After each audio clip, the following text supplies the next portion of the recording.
Hello welcome to cricket Sanjeev. नेपालले आफ्नो पहिलो प्र्याक्टिस म्याचमा ओमानलाई 6 विकेटले हराइसकेको छ र आज दोस्रो प्र्याक्टिस म्याच खेल्दैछ कतारसँग। कतार भन्ने बित्तिकै हामी सबैलाई याद आउने गर्छ दिपेन्द्र सिंह अहिलेको 6 छक्काको इनिङ। आजको यो भिडियोमा हामी कुराकानी गर्नेछौँ नेपाल र कतारको यो म्याचको बारेमा। This is the pre match analysis video. Head to हेडको बारेमा कुराकानी गर्नेछौँ। दोस्रो कुरा नेपालको को खेलाडीहरू कतारसँग उच्च स्तरीय प्रदर्शन गरेका छन् पास्टमा र को खेलाडी की प्लेयर हुन सक्छन् भन्ने बारेमा पनि कुराकानी गर्नेछौँ। र यो मेन टुर्नामेन्टको म्याच होइन, गोइङ फरवर्ड नेपालले यो अन्तिम तयारी म्याच हो नेपालको लागि र यो म्याचमा नेपालले के कुराहरू सुधार गर्नुपर्छ र कुन कुन खेलाडीलाई मौका दिनुपर्छ। Going to the big tournament world cup qualifier, Nepal फेरि वर्ल्ड कप खेल्ने सपना पूरा गर्न यो टुर्नामेन्टमा टप 3 मा फिनिस हुनुपर्छ। यो भिडियोमा हामी डिटेलमा यो कतारसँगको म्याचको बारेमा कुराकानी गर्नेछौँ। Welcome everyone to our channel cricket Sanjeev. र तपाईँहरूले हाम्रो च्यानल सब्सक्राइब गर्नुभएको छैन भने के गर्नुपर्छ, यो अल्लो हाम्रो च्यानललाई सब्सक्राइब गर्नुपर्छ। ट्याक ट्याक ट्याक सब्सक्राइब गरिहाल्नुहोला। Welcome everyone to this video.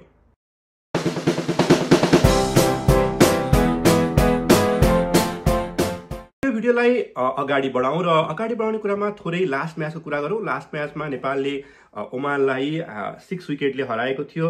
ओमानले 110 run मात्र बनाउन सकेको थियो र नेपालले 4 विकेटको क्षतिमा 115 रन बनायो। हामीले पहिलाको भिडियोमा पनि कुराकानी गरेका थियौँ नेपालले केही कुराहरू यो म्याचमा इम्प्रुभ गर्नुपर्नेछ। I think Sandeep Lamichhane comeback गरिसकेका छन्। सन्दीप लामिछाने खेल्छन् वा खेल्दैनन्, के गर्छन् भन्ने विभिन्न कन्फ्युजन थियो। क्यानको स्क्वाडमा छन् र उनलाई म्याच प्र्याक्टिसको कमी थियो, त्यो पनि यो फर्स्ट म्याचमा उनले पुरा गरिसकेका छन्। निकै राम्रो बोलिङ गरेका थिए। 3 ओभर बोलिङ गरेका थिए, 2 विकेट लिएका थिए र आई थिङ्क त्यो बक्स नेपालले टिक गरेको छ सन्दीप लामिछानेलाई म्याच प्र्याक्टिस। र वी होप यो सेकेन्ड म्याच जुन कतारसँग छ त्यो म्याचमा पनि सन्दीप लामिछाने खेल्नेछन् र उनलाई इनफ प्र्याक्टिस पुग्नेछ before going to the main tournament. र एसोसिएट राष्ट्रहरूको म्याचमा सन्दीप लामिछानेको रोल निकै इम्पोर्टेन्ट हुने गर्छ। कति केसेसमा टेस्ट प्लेइङ नेसनसँग वा अरूसँग खेल्दाखेरि सन्दीप लामिछानेलाई उनीहरूले इजिली खेलेको पनि देख्न सक्छौँ कति म्याचमा। तर एसोसिएट राष्ट्रहरूले सन्दीप लामिछानेलाई पिक गर्न त्यति सहिलो भने छैन। 1-2 जना खेलाडी बाहेक धेरै कम खेलाडीले सन्दीप लामिछानेलाई राम्रोसँग पिक गर्न सक्छन् र he is very crucial player going to the tournament. एउटा नेपालको लागि विकेट टेकिङ अप्सनको रूपमा रहेका छन् र आई थिङ्क त्यो बक्स नेपालले टिक गरेको छ। अर्को बक्स फर्स्ट म्याचमा सोमपाल कामीको फर्म हामीले पहिला पनि कुरा गरेका थियौँ। That was very much important thing. त्यो कुरा पनि टिक गरेका छन्। सोमपाल कामीले 3 ओभरमा 2 विकेट लिएका थिए, राम्रो पर्फर्मेन्स गरेका थिए भन्नुपर्छ ओमानसँगको म्याचमा। र रनआउट त्यो गेममा पनि भयो, रनआउटको पार्ट पनि नेपालले इम्प्रुभ पर्नु थियो। तर ओभरअल रूपमा फर्स्ट म्याच नेपालको लागि वार्म अफ सन्तोषजनक र राम्रो रहेको थियो भन्नुपर्छ। र यो म्याचमा हामीले कुरा गऱ्यौँ भने कतारसँगको हेड टु हेड कुरा गऱ्यौँ भने नेपाल लास्ट टाइम 2019 मा हारेको थियो। त्यसपछिको लास्ट 2 म्याच नेपालले कतारलाई हराइसकेको छ। 3टा म्याचको कुरा गऱ्यौँ भने 2टा म्याच नेपाल जितेको छ, 1टा म्याच कतार जितेको थियो। त्यो धेरै पहिला थियो र लास्टको म्याचमा त दिपेन्द्र सिंह अहिलेको हामीले कुरा गऱ्यौँ 6 छक्का पनि प्रहार गरेका थिए र हेड टु हेडमा नेपाल अगाडि छ। र कतारसँगको पर्फर्मेन्सको बारेमा कुरा गर्दा नेपालको पार्टमा कुरा गऱ्यो भने दिपेन्द्र सिंह अहिले लिडिङ रन स्कोर रहेका छन् कतारसँग। उनले 6 भन्दा धेरै रन बनाएका छन् लास्टको 3 म्याचको कुरा गर्दाखेरि वा हेड टु हेड कतारसँग भएको म्याचको बारेमा कुरा गर्दाखेरि। र विकेट टेकिङमा कुरा गर्दा करण केसीले धेरै विकेट लिएका छन् कतारसँग र नेपालको ओभरअल पर्फर्मेन्स कतारसँग निकै राम्रो छ। र दोस्रो पार्ट यो म्याचमा नेपालले के गर्न खोज्नुपर्छ भन्ने बारेमा। फर्स्ट पार्ट भनेको नेपालको लागि निकै महत्त्वपूर्ण टप अफ द अर्डरमा कुशल भुर्तेलको फर्म रहेको छ। कुशल भुर्तेल वेस्ट इन्डिजसँगको लास्ट म्याचमा केही रन बनाएका थिए, तर फर्स्ट प्र्याक्टिस म्याचमा पनि उनले 13 बलमा 11 रन बनाएर उनी आउट हुन पुगे। उनको फर्म नेपालको लागि कन्सर्न छ। अल्दो आसिफ शेख निकै राम्रो फर्ममा छन्। ओमानसँग होला वा वेस्ट इन्डिजसँगको म्याचमा होला उनले अर्धशतक बनाएका छन्। ओमानसँगको म्याचमा पनि उनी राम्रो रिदममा देखिन्थे जुन हिसाबले उनले ब्याटिङ गरिरहेका थिए। I think that's very much positive for Nepal. तर कुशल भुर्तेलको batting form is very very important. Top of the अर्डरमा नेपाललाई राम्रो सुरुवात दिनको लागि र एउटा क्विक सुरुवात दिनको लागि कुशल भुर्तेलको फर्म आवश्यक छ।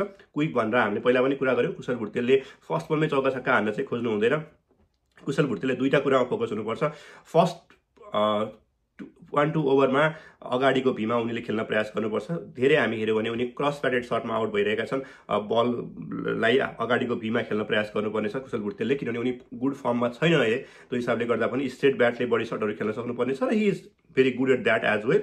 र सुरुमा नै ठुलो चौका छक्का भन्दा पनि सिङ्गल डबल लिएर यिनलाई अगाडि बढाउँदै लानुपर्नेछ र पावर प्लेको लास्ट 3 ओभरतिर उनी मजाले सर्ट खेल्न सकिहाल्छन्। फर्स्टमा उनले थोरै पिचलाई अन्डरस्ट्यान्ड गरे, बलले कसरी हरकत गरिरहेको छ भनेर अन्डरस्ट्यान्ड गऱ्यो भने आई थिङ्क कुशल भुटेलले 1-2 बल डट खाएर खासै समस्या पर्दैन। उनी त्यसलाई रिकभर गर्न सक्छन् पछि ठुलो रनहरू बनाएर गुड स्ट्राइक रेटमा आएर रनहरू बनाएर। सो त्यो पार्ट चाहिँ कतारसँगको म्याचमा नेपालले इम्प्रुभ गर्नु खोज्नुपर्ने छ। र फास्ट बलिङ वाइज हामीले कुरा गरिरहेका छौँ, त्यो जुन पहिलेबाटको नेपालको समस्या जुन डेथ बलिङको पार्ट छ त्यसमा पनि यो म्याचमा त त्यस्तो खासै प्रेसर परेन, किनभने ओमानले एकदम कम रनमा नै आउट भयो। दिपेन सिंह अहिले, सन्दीप लामिछाने लगायत स्पिन बलरले धेरै विकेट पनि लिए त्यो हिसाबले पनि। सो फास्ट बलिङको पार्टमा पनि मेबी गुलसन झालाई बलिङ गराउने हो वा उनलाई थोरै म्याच प्र्याक्टिस दिने हो बलिङ वाइज पार्टमा, वा डिफ्रेन्ट कुराहरू चाहिँ प्र्याक्टिस ट्राई गर्न सक्छ नेपालले गोइङ टु द टुर्नामेन्ट। किनभने फास्ट बलिङ नेपालको बलिङ डिपार्टमेन्ट हामीले हेऱ्यौँ भने स्पिन बलिङ हामी 1 से 1 छौँ। सन्दीप लामिछाने पनि आइसकेपछि सन्दीप, कुशल भुटेल, दिपेन्द्र सिंह अहिले, रोहित पौडेल चाहियो भने कुशल मल्ल, हामीसँग अल टाइप अफ भेरिएसन सहितका बलर रहेका छन्। तर फास्ट बलिङ डिपार्टमेन्टमा हामीसँग अप्सन त छ, तर अप्सनले त्यो प्लानहरू राम्रोसँग एक्जिक्युट गरेको हामी भेटिरहेका छैनौँ। र फास्ट बलिङबाट पनि हामीलाई विकेट टेकिङ एबिलिटीवाला बलहरू बढी चाहिएको छ। मेबी नन्दन यादव फिट छन्, he is a very key player, तर त्यो सँगसँगै सोमपाल कामी, करण केसी, गुलसन झा, आलिद आलम लगायतका खेलाडीहरूले पनि एक तरिकाको त्यो बलिङ फिटनेस, बलिङ प्र्याक्टिस त्यो चाहिँ पाउन जरुरत छ यो म्याचमा। त्यो भयो भने going to the tournament Nepal is in very good shape. राम्रो म्याच प्र्याक्टिस पाएर आएको छ भन्नुपर्छ नेपालले। र पक्कै पनि यो टुर्नामेन्टमा नेपालले तहल्का पिट्ने छ, विनर भएर नै वर्ल्ड कप क्वालिफायर जानेछ भनेर हामी सोच्न सक्छौँ। So this is the last practice match before the main tournament, र होप नेपालले पक्कै पनि जित्ने नै छ। तर जित साथसाथै यो खेलमा जित र मोमेन्टम त नेपाललाई चाहिन्छ नै, तर त्यो सँगसँगै जुन कुराहरू नेपालले इम्प्रुभ गर्नुपर्ने छ going to the main tournament, त्यो कुरा पनि इम्प्रुभ गर्दै अगाडि बढ्यो भने I think it's very good opportunity for Nepal to qualify for at another world cup. हामी एक्सक्लुजिभ रूपमा हाम्रो च्यानलमा रेगुलर रूपमा नै अहिले भिडियोहरू ल्याइरहेका छौँ।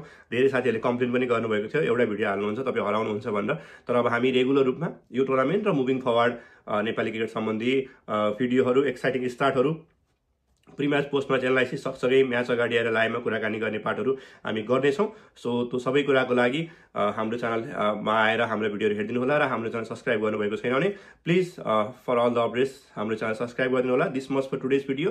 हामी फेरि भोलि नेपालको म्याच पछि अर्को भिडियो लिएर आउँछौँ। त्यो बेलासम्म bye, see you all in next video. र नेपाललाई बेस्ट विसेस, जित सहित मेजर टुर्नामेन्टमा हामी जानु छ, र यो टुर्नामेन्टमा पनि हामी राम्रो पर्फर्मेन्स गरेर इन्डिया र श्रीलङ्कामा हुने वर्ल्ड कप खेल्नु छ। Bye, thank you.